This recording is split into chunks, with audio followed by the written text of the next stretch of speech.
सिर्फ 30 साल की थी नीलम जब एक कार हादसे में उसके पति की मौत हो गई। उसकी गोद में था उसका 4 साल का बेटा और ढेर सारी जिम्मेदारियां। नीलम को सजने संवरने और अच्छे कपड़े पहनने का बहुत शौक था, लेकिन पति की मौत क्या हुई, नीलम की तो जैसे दुनिया ही बदल गई। मेरे बेटे को गुजरे हुए अभी 1 साल भी नहीं हुआ और तूने गुलाबी रंग का कुर्ता पहना हुआ है। तुझे अपने पति के जाने का जरा भी गम नहीं है क्या? ऐसी बात नहीं है मम्मी जी, लेकिन पूरी जिंदगी सिर्फ रोकर तो नहीं गुजारी जा सकती ना। तो क्या करेगी? पार्टियां मनाएगी? अरे एक तो मेरा बेटा मर गया और तुम्हें कोई फर्क ही नहीं पड़ता। मम्मी जी, मेरा भी पति गया है और इस बात से मुझे कितना फर्क पड़ता है मैं आपको बता भी नहीं सकती। लेकिन अगर मैं रोती हूँ तो मेरा 4 साल का बेटा बहुत रोता है, अपने पापा को याद करता रहता है। उसे दिखाने के लिए ही सही मेरा ठीक से रहना बहुत जरूरी है। कुछ दिनों के बाद, मम्मी जी, मैं नौकरी करना चाहती हूँ। लेकिन उसकी क्या जरूरत है? यहाँ घर में रह रहकर मेरा दम घुटता है। पूरा दिन मुझे अपने पति की याद आती है। कुछ देर के लिए ही सही घर से बाहर जाऊंगी तो शायद कुछ अच्छा लगे। ठीक है, जैसा तुम्हारा मन करता है वैसा करो, लेकिन ध्यान रखना ये ज्यादा चटक मटक रंगों के कपड़े पहनकर घर से बाहर जाने की जरूरत नहीं है, वरना दुनिया हमारे बारे में बातें करेंगी। अपनी सास की बात मानकर नीलम सफेद रंग के कपड़े पहनकर ऑफिस जाना शुरू कर देती है। ऑफिस में नीलम की एक सहेली बनती है, दिव्या। नीलम, तुम हमेशा ये सफेद कपड़े पहनकर क्यों आती हो? दिखने में इतनी सुंदर हो, जॉब करती हो, तुम्हें अच्छे से रहना चाहिए। तुम्हें तो पता ही है, 1 साल पहले मेरे पति की मौत हो गई और इसीलिए मेरे ससुराल वालों ने कहा है कि मुझे सिर्फ सफेद कपड़े ही पहनने चाहिए, वरना लोग मुझे गलत समझेंगे। लोगों के हिसाब से तो अपनी जिंदगी जीना ही गलत है, लेकिन तुम कब तक ऐसे रहोगी? जो हो गया उसे भूल जाओ। मेरा भी बहुत मन करता है कि तुम लोगों की तरह रंगीन कपड़े पहनूं, अच्छे कपड़े पहनकर तैयार होकर रहूं, लेकिन फिर मोहल्ले वाले और रिश्तेदार मेरे बारे में उल्टी सीधी बातें बनाने लगते हैं। देखो, तुम जॉब करती हो, तुम्हें लोगों की बातों की परवाह नहीं करनी चाहिए। अगले दिन नीलम जाने के लिए तैयार होती है और रंगीन कपड़े पहन लेती है। ये देखकर नीलम की सास को गुस्सा आ जाता है। देखो बहू, तुम्हें समझाया था ना, अब तुम विधवा हो, तुम्हें ऐसे रंगीन कपड़े नहीं पहनने चाहिए। मम्मी जी, अगर मेरे पति की मौत हो गई तो इसमें मेरी क्या गलती? और सफेद कपड़े पहनने से आखिर क्या हो जाएगा? क्यों नहीं पहन सकती मैं रंगीन कपड़े? क्योंकि सफेद रंग विधवाओं के लिए बना है और तुम्हें रंगीन कपड़े पहनने का अब कोई हक नहीं है। तभी वहाँ पर नीलम की सहेली दिव्या आ जाती है। वो नीलम की सास की सारी बातें सुन लेती है। आंटी जी, विधवा होने का मतलब ये तो नहीं कि इंसान अपनी जिंदगी जीना छोड़ दे और रंगीन कपड़े पहन लेने से क्या हो जाएगा? एक विधवा लड़की बाकी के सारे काम तो करती है ना, खाना खाती है, घर के काम करती है, फिर रंगीन कपड़े क्यों नहीं पहन सकती? वो इसलिए ताकि विधवा होने के बाद किसी दूसरे आदमी की नजर में ना आए। अरे रंगीन कपड़े पहनेगी तो सुंदर लगेगी, फिर कल को आकर कहेगी मुझे दूसरी शादी करनी है, तब हम क्या करेंगे? हाँ तो ठीक है ना, इसमें गलत क्या है? एक विधवा को अपनी जिंदगी जीने का पूरा अधिकार होता है, नीलम को भी है। चलो नीलम, तुम यही कपड़े पहनकर मेरे साथ चलो। नीलम रंगीन कपड़े पहनकर अपनी सहेली दिव्या के साथ ऑफिस चली जाती है। कुछ इसी तरह दिन बीतने लगते हैं, लेकिन अब पति के जाने के बाद नीलम बहुत उदास रहने लगी थी। क्या बात है, तुम इतनी उदास क्यों रहती हो? देखो, नए दोस्त बनाने चाहिए, लोगों से बात करनी चाहिए।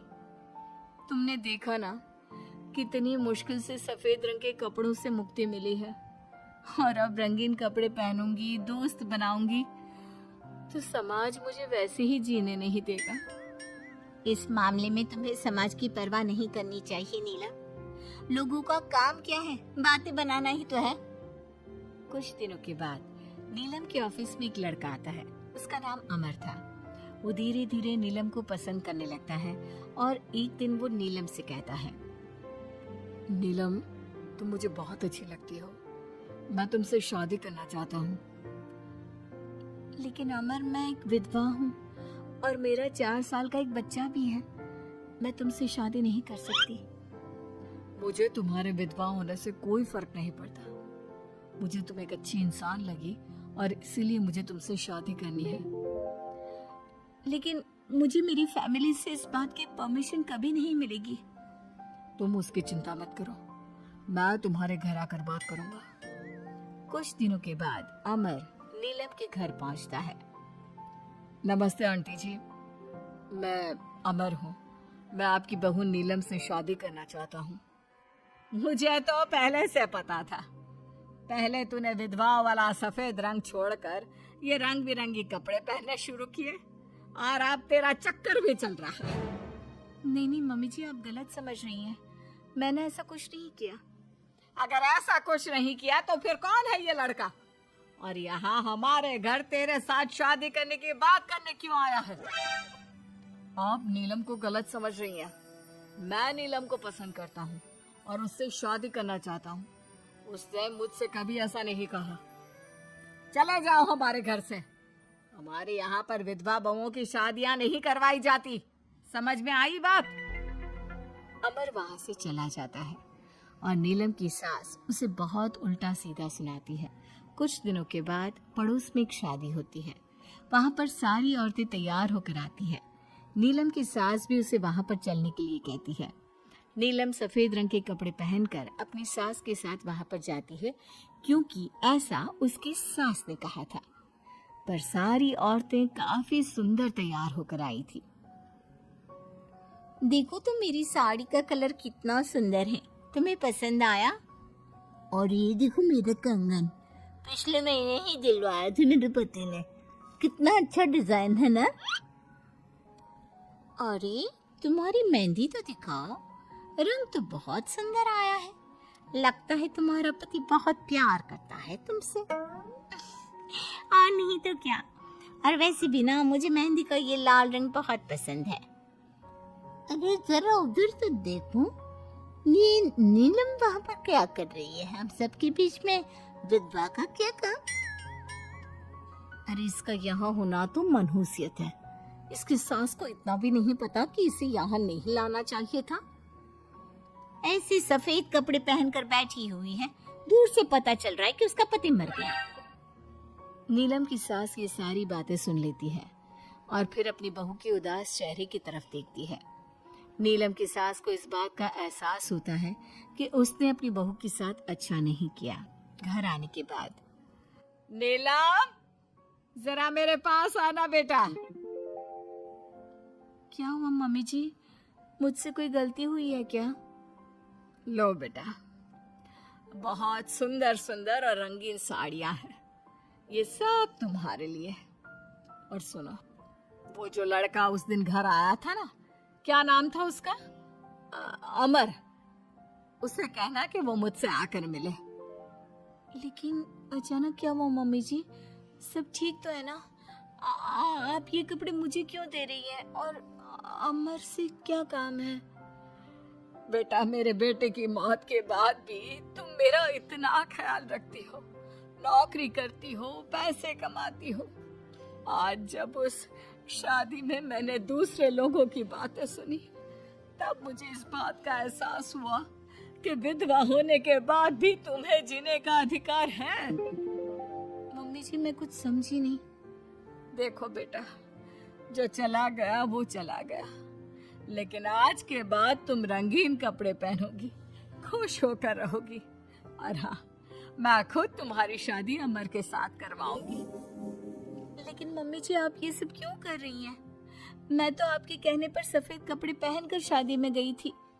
वही तो बेटा, मुझे अच्छा नहीं लगा, और ऐसा तो किसी किताब में नहीं लिखा कि विधवा होने के बाद एक लड़की को सिर्फ सफेद कपड़े पहनने चाहिए। अगर तुम ससुराल में रहकर अपनी जिम्मेदारी उठा सकती हो तो फिर अपनी जिंदगी में सारी खुशियों पर भी तुम्हारा अधिकार है। नाचने वाली से शादी। दिनेश एक बार अपने दोस्त अमर की शादी में उसके गांव गया। दिनेश और उसके दोस्त शादी में जमकर मजे कर रहे थे। अमर की शादी में एक नाचने वाली लड़की भी आई थी जिसका नाम था अमृता। उसका नाच देखकर वो लड़की दिनेश को बहुत पसंद आ जाती है। जब वो लड़की शादी में डांस करके वहां से जाने लगती है तो दिनेश उसके पास जाता है। देखो, तुम मुझे बहुत पसंद हो, तुम बहुत अच्छा डांस करती हो। जी शुक्रिया, डांस की बात तो सही है, लेकिन आप मुझे पसंद करते हैं ये बात समझ में नहीं आई। इसमें समझना कैसा? मैं तुमसे शादी करना चाहता हूँ।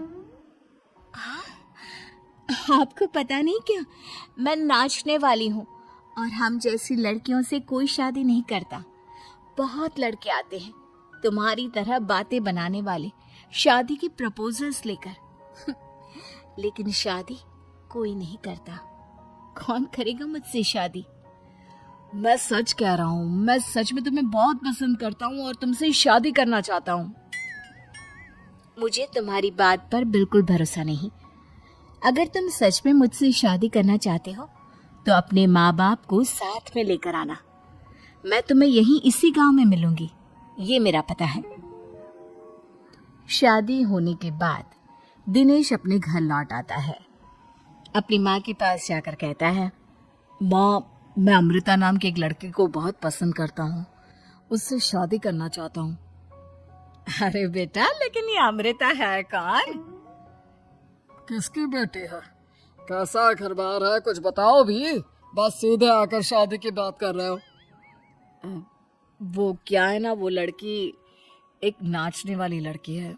मेरे दोस्त अमर की शादी में मैंने उसे नाचते हुए देखा था। क्या? नाचने वाली लड़की? नहीं नहीं नहीं, नाचने वाली लड़की को हम अपने घर की बहू नहीं बना सकते। लेकिन माँ, मैंने उससे वादा किया है, मैं उसी से शादी करूंगा। वादा करने से पहले अपने माँ बाप से पूछना जरूरी नहीं समझा? किसी भी नाचने वाली को ऐसे शादी का वादा करके चले आए। लेकिन पापा, एक बार आप उससे मिल तो लीजिए, क्या पता आपको भी वो पसंद आ जाए। दिनेश के माँ और पापा दिनेश और अमृता की शादी के लिए तैयार नहीं होते। एक दिन दिनेश के मम्मी पापा अपने गांव से बाहर कहीं जा रहे होते हैं। तभी अचानक से एक गाड़ी वाला दिनेश के पापा के स्कूटर को टक्कर मारकर चला जाता है। दिनेश के मम्मी और पापा दोनों सड़क पर घायल होकर गिर जाते हैं। तभी वहां अमृता आती है। अरे अंकल आंटी, आपको तो बहुत चोट लगी है, चलिए मैं आपको हॉस्पिटल लेकर जाती हूँ। अमृता दिनेश की मम्मी और पापा को हॉस्पिटल में एडमिट करवा देती है और उनका ख्याल रखती है। जब दिनेश हॉस्पिटल पहुंचता है, अमृता, तुम यहाँ क्या कर रही हो? तो क्या ये तुम्हारे मम्मी पापा हैं? वहाँ सड़क पर उनका एक्सीडेंट हो गया था, इसलिए मैं यहाँ हॉस्पिटल में लेकर आ गई। क्या ये वही लड़की है बेटा जो तुम्हें पसंद थी? हाँ माँ, यही तो है अमृता, जिसके बारे में मैंने आपसे बात की थी। हमारी सोच गलत थी। ये लड़की तो बहुत अच्छी है और हम तुम्हारी इससे शादी करवाने के लिए अब बिल्कुल तैयार हैं। उसके बाद दिनेश और अमृता की शादी हो जाती है। अमृता एक नाचने वाली थी और इसलिए वो किसी भी तरह की आवाज पर नाचना शुरू कर देती। एक दिन जब वो किचन में खाना बनाते वक्त झूम झूम कर नाच रही थी। अरे बहू, तुम यहाँ किचन में खड़ी होकर डांस क्यों कर रही हो? यहाँ कौन सा गाना बज रहा है? मम्मी जी, वो कुकर की सीटी का म्यूजिक है ना, बस उसी पर डांस कर रही थी। आप भी सुनिए ना, कितना अच्छा म्यूजिक है। अरे अब कुकर की सीटी पर कौन डांस करता है? अजीब नाचने वाली बहू मिली है। मानो दिल की अच्छी है, लेकिन कुकर की सीटी पर भी नाचती है। भगवान भला करे। कुछ दिनों बाद दिनेश के पड़ोस वाले घर में कंस्ट्रक्शन का काम चल रहा था और सारा दिन मजदूरों के हथौड़े चलाने की आवाज आती रहती। उस आवाज की वजह से अमृता घर का सारा काम छोड़कर डांस करती रहती। ये देखकर दिनेश के पापा कहते हैं, बेटा तुम नाचने वाली बहू तो ले आए, लेकिन ये तो हथौड़ों की आवाज पर भी डांस करती है। और बेटा अपने घर का काम बिल्कुल छोड़ दिया है, सारा दिन बस मजदूरों के औजारों की आवाज पर डांस करती रहती है। कल मैंने एक गिलास पानी मांगा था तो मुझसे कहती है, पापा बाद में देती हूँ, अभी तो डांस कर रही हूँ मैं, डिस्टर्ब मत करो। माँ पापा आपकी बात सही है, अमृता के ऊपर तो डांस करने का नशा कुछ ज्यादा ही सवार हो गया है। लगता है इसके पुराने काम का भूत इसके सिर में फिर से घुस गया है। अरे लेकिन बेटा हम क्या करें, अब ये पूरा दिन इसी तरह नाचती रहेगी तो कुछ अजीब नहीं लगेगा। एक दिन दिनेश और उसका परिवार जंगल में पिकनिक मनाने जाने का प्लान करता है। दिनेश, उसकी पत्नी अमृता और माँ बाप चारों मिलकर जंगल में पिकनिक मनाने पहुंच जाते हैं। लेकिन तभी वहां पर जंगल के लोग उन्हें घेर लेते हैं। अरे क्या मुसीबत है ये, कौन है ये लोग? ये तो हमें जिंदा जलाकर खा जाएंगे, अब हमें कौन बचाएगा? सही कहती हूँ माँ, ये तो जंगली लोग हैं, ये हमें जिंदा नहीं छोड़ने वाले। अरे डरने से बेहतर होगा कि हम अपने आप को बचाने का कोई उपाय सोचें।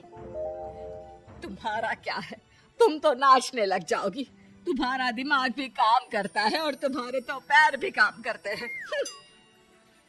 अरे माँ ये लड़ने का वक्त नहीं है, हमें कुछ सोचना पड़ेगा। अब सोचने से कुछ नहीं होने वाला, ये जंगल के लोग हमें पका कर खा जाएंगे। वो जंगली लोग दिनेश और उसके परिवार के हाथ पैर बांधकर उन्हें मारने की तैयारी करने लगते हैं। लेकिन उससे पहले वो आग जलाकर जोर शोर से नाचते हैं। उन्हें नाचता देखकर अमृता के अंदर की नर्तकी भी बाहर आ जाती है और वो पेड़ से बंधे बंधे ही जोर जोर से अपने पैरों से ठुमके लगाने लगती है। तभी एक जंगली बोल पड़ता है, लड़के तुम यहाँ पेड़ से बंधे बंधे क्यों नाच रही हो? क्योंकि मुझे तुम जंगलियों से ज्यादा अच्छा डांस करना आता है। अरे जाओ जाओ, हम जितनी तेज डांस करते हैं उतना तो तुम कर ही नहीं सकती। लगा लो शर्त। अच्छा ठीक है, लगी शर्त। अगर तुमने हमसे ज्यादा अच्छा और तेज डांस किया तो हम तुम्हारे परिवार को जिंदा छोड़ देंगे। और अगर तुम हार गए तो हम तुम सबको जिंदा जलाकर खा जाएंगे। अच्छा ठीक है, मुझे तुम्हारी शर्त मंजूर है। अब बजाओ तुम्हारा जंगली ढोल, देखते हैं कौन कितना डांस करता है। वो जंगली लोग जोर जोर से ढोल बजाकर नाचना शुरू कर देते हैं। दिनेश और उसका परिवार उनके नाच की स्पीड देखकर दंग रह जाता है। अमृता भी उनके साथ बराबर से नाचने की कोशिश कर रही थी। धीरे धीरे अमृता ने अपने डांस की स्पीड को कम कर दिया। क्या हुआ, हवा निकल गई तुम्हारी? बढ़िया है हमसे जीतने वाली। बस 1 मिनट रुक जा, तुमको तो मैं अभी बताती हूँ। अब तक अमृता धीरे धीरे नाच रही थी ताकि वो सारी जंगली थक जाए और अमृता बाद में जोर जोर से डांस करके उन्हें हरा दे। और ऐसा ही हुआ। अमृता ने अब तेज स्पीड से नाचना शुरू कर दिया। सारे जंगली अब तक थक चुके थे। देखा, अब पता चला कौन ज्यादा अच्छा और तेज नाच सकता है। हाँ हाँ, तुम ही हमसे ज्यादा अच्छा और तेज डांस करती हो, हमने मान लिया। बहुत थक गए, बस भी करो। अरे अभी कहाँ से बस करो, तुम कहो तो मैं दिन रात लगातार नाच सकती हूँ। हम तुम्हारे आगे हार मानते हैं, तुम अपने परिवार को लेकर यहाँ से चली जाओ। देखा माँ, आज नाचने वाली बहू ने हम सबकी जान बचा ली।